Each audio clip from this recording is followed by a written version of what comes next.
Okay. Okay. It's recording. It's Okay, so are you guys ready?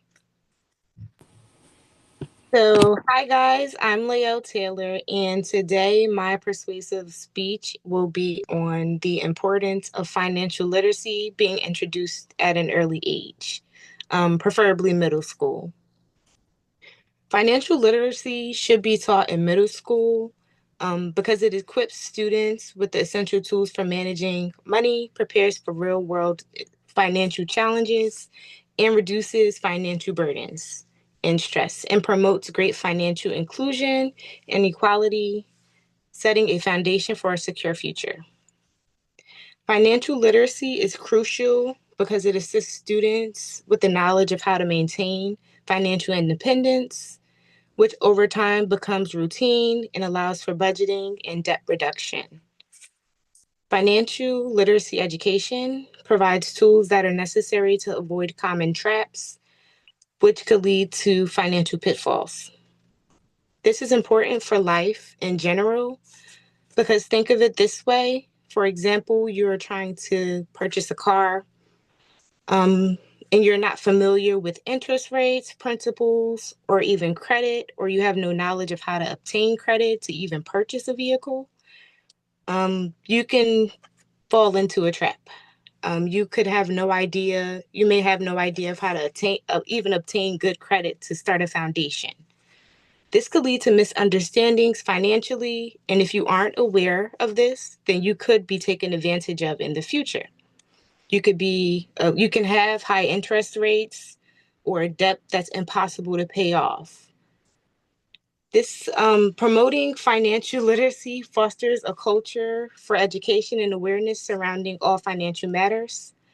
Whether you're planning for the future, like something within retirement, investing in the stock market, or buying a home, professional advisors would be useful because they can help navigate those complex situations as everybody's circumstance is different and varies depending on person to person basis. Financial literacy promotes financial inclusion and equality. Teaching literacy and introducing financial literacy to middle school students, um, regardless of socioeconomical backgrounds, can assist with bridging the gap between different economic classes of groups of people. Um, and did you know that I actually Googled the debt for the US and I found interesting information? Did you know that there was a debt for the amount of $102,000 as of April of last year per citizen in the US? While not related, this number tracks closely to the average total consumer of debt, which is a balance of $104,000 and 215 cents. Well, $104,000 and 200 $104,000 and 215. Could you imagine how this could have been presented if these people who are currently in debt had the useful tools at an early age of how to navigate their debt? The number for the general Americans could be significantly lower.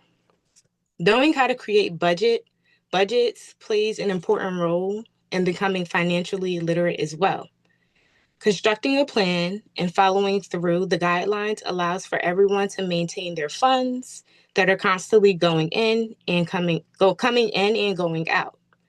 Key aspects of financial literacy includes knowing how to create a budget, planning for retirement, managing debt, and tracking personal spendings on a day-to-day basis. All of which a middle schooler probably isn't thinking about as of right now. But I again think that it is important to introduce this starting middle school because elementary is too young. And by the time high school comes, that's when most of us get our first job and we don't really know how to navigate our finances. So by middle school, we're listening enough and our capabilities are there enough for us to kind of zone in and get a clear understanding. And then as we get older, we can navigate better because we have these tools that we were taught at a perfect age, I believe. Financial literacy can also help protect individuals from becoming victims of financial fraud, a type of crime that's growing rapidly daily. Poor spending decisions can also lead to consequences such as bad credit, foreclosure, bankruptcies, and all of the above. Incorporating this skill to middle school students, it ensures that they have time to absorb everything that they are being taught, which will set them up for the future. And after all, if someone tells you that money doesn't buy happiness, then they must not have enough of it or know how to obtain it or save it. Money is constantly flowing in and out, and with proper education at an early age can result in a positive relationship with finances. Many schools do not actually offer financial literacy, which I felt like was insane because I see as a medical biller on a day-to-day basis how some people do not have the skills of financial literacy. Um, and for financial literacy, it causes more harm than good for these people to not, for these students to not have these tools. Um, it can lead to a long life of debt. Programs for inclusions within schools globally ensures that the generations coming up are well prepared for all financial hurdles. Understanding how to build great relationships with money at an early age can also have a positive effect, as well as a debt free life. Literacy promotes economic benefits such as lower debt and increased rates of savings, which a lot of Americans do not have savings accounts because most of us live on a check by check basis.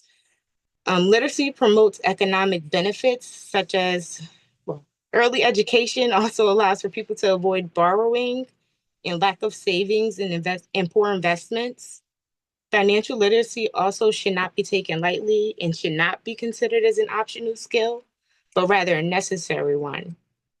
Financial literacy also should be made necessary beginning middle school as it provides great insight on ways to manage finances, which is very important. This education is necessary because it can equip students with stability and a secure life that provides important tools which can impact their future. Without the understanding of good, positive financial literacy steps, people may lack debt, well, build debt, bad debt, and lack of savings and an understanding of how to save and grow money. That's it. And I hear one of my kids coming.